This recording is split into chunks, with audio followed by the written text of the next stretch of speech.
How long do you think it will take before machines do your job better than you do?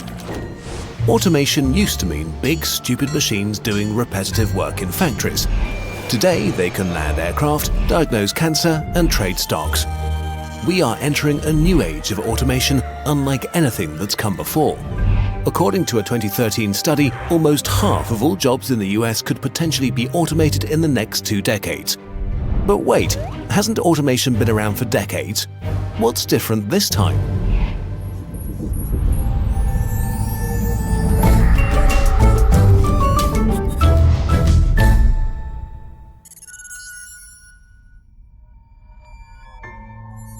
Things used to be simple. Innovation made human work easier and productivity rose, which means that more stuff or services could be produced per hour using the same amount of human workers. This eliminated many jobs, but also created other jobs that were better, which was important because the growing population needed work. So, in a nutshell, innovation, higher productivity, fewer old jobs, and many new and often better jobs. Overall, this worked well for a majority of people and living standards improved. There's a clear progression in terms of what humans did for a living. For the longest time, we worked in agriculture. With the Industrial Revolution, this shifted to production jobs. And as automation became more widespread, humans shifted into service jobs. And then, only a few moments ago in human history, the information age happened. Suddenly, the rules were different. Our jobs are now being taken over by machines much faster than they were in the past. That's worrying, of course, but innovation will clearly save us, right? While new information age industries are booming, they are creating fewer and fewer new jobs. In 1979, General Motors employed more than 800,000 workers and made about $11 billion. In 2012, Google made about $14 billion while employing 58,000 people. You may not like this comparison, but Google is an example of what created new jobs in the past. Innovative new industries. Old innovative industries are running out of steam. Just look at cars. When they became a thing 100 years ago, they created huge industries. Cars transformed our way of life, our infrastructure, and our cities. Millions of people found jobs either directly or indirectly. Decades of investment kept this momentum going. Today, this process is largely complete. Innovation in the car industry does not create as many jobs as it used to. While electric cars are great and all, they won't create millions of new jobs. But wait, what about the internet? Some technologists argue that the internet is an innovation on a par with the introduction of electricity. If we go with this comparison, we see how our modern innovation differs from the old one. The internet created new industries, but they're not creating enough jobs to keep up with population growth or to compensate for the industries the internet is killing. At its peak in 2004, Blockbuster had 84,000 employees and made $6 billion in revenue. In 2016, Netflix had 4,500 employees and made $9 billion in revenue. Or take us, for example. With a full-time team of just 12 people, Kurzgesagt reaches millions of people. A TV station with the same amount of viewers needs way more employees. Innovation in the information age doesn't equate to the creation of enough new jobs, which would be bad enough on its own, but now a new wave of automation and a new generation of machines is slowly taking over.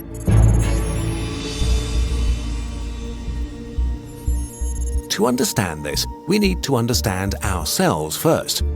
Human progress is based on the division of labor.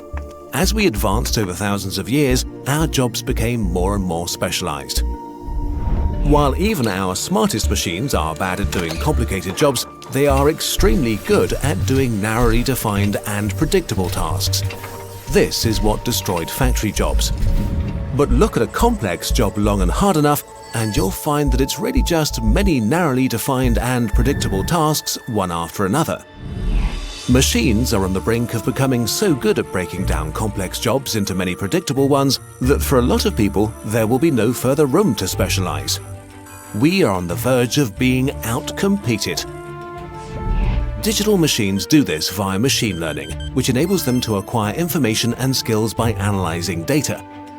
This makes them become better at something through the relationships they discover. Machines teach themselves. We make this possible by giving a computer a lot of data about the thing we want it to become better at. Show a machine all the things you bought online, and it will slowly learn what to recommend to you, so you buy more things.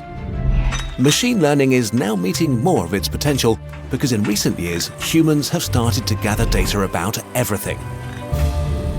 Behavior, weather patterns, medical records, communication systems, travel data, and of course, data about what we do at work.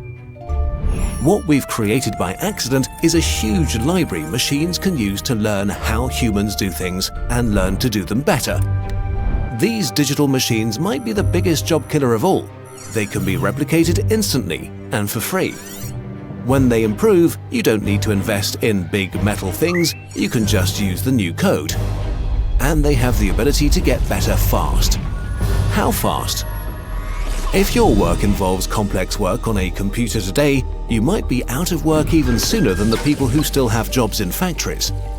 There are actual real-world examples of how this transition might be happening. A San Francisco company offers a project management software for big corporations which is supposed to eliminate middle management positions. When it's hired for a new project, the software first decides which jobs can be automated and precisely where it needs actual professional humans. It then helps assemble a team of freelancers over the internet. The software then distributes tasks to the humans and controls the quality of the work, tracking individual performance until the project is complete. Okay, this doesn't sound too bad. While this machine is killing one job, it creates jobs for freelancers, right? Well, as the freelancers complete their tasks, learning algorithms track them and gather data about their work and which tasks it consists of. So what's actually happening is that the freelancers are teaching a machine how to replace them. On average, this software reduces costs by about 50% in the first year and by another 25% in the second year. This is only one example of many. There are machines and programs getting as good or better than humans in all kinds of fields, from pharmacists to analysts, journalists to radiologists, cashiers, bank tellers, or the unskilled worker flipping burgers.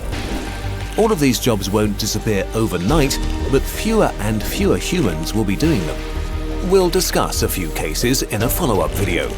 But while jobs disappearing is bad, it's only half of the story.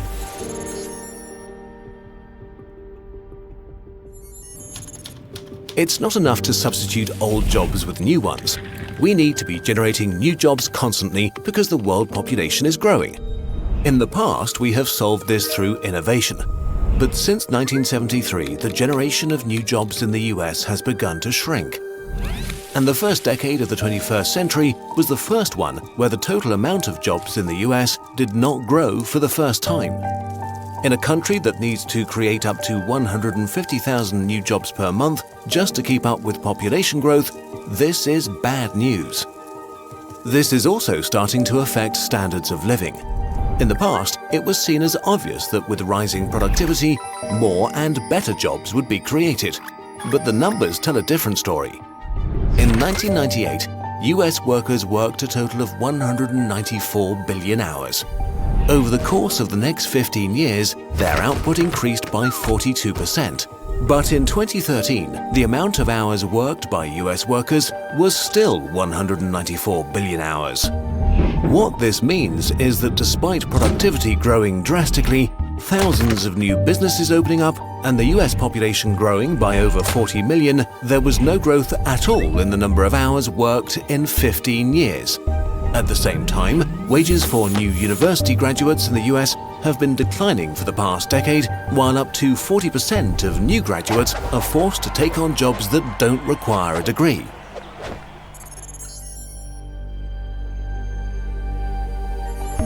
Productivity is separating from human labor. The nature of innovation in the information age is different from everything we encountered before.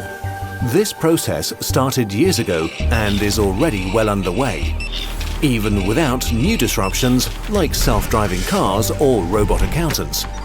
It looks like automation is different this time. This time, the machines might really take our jobs.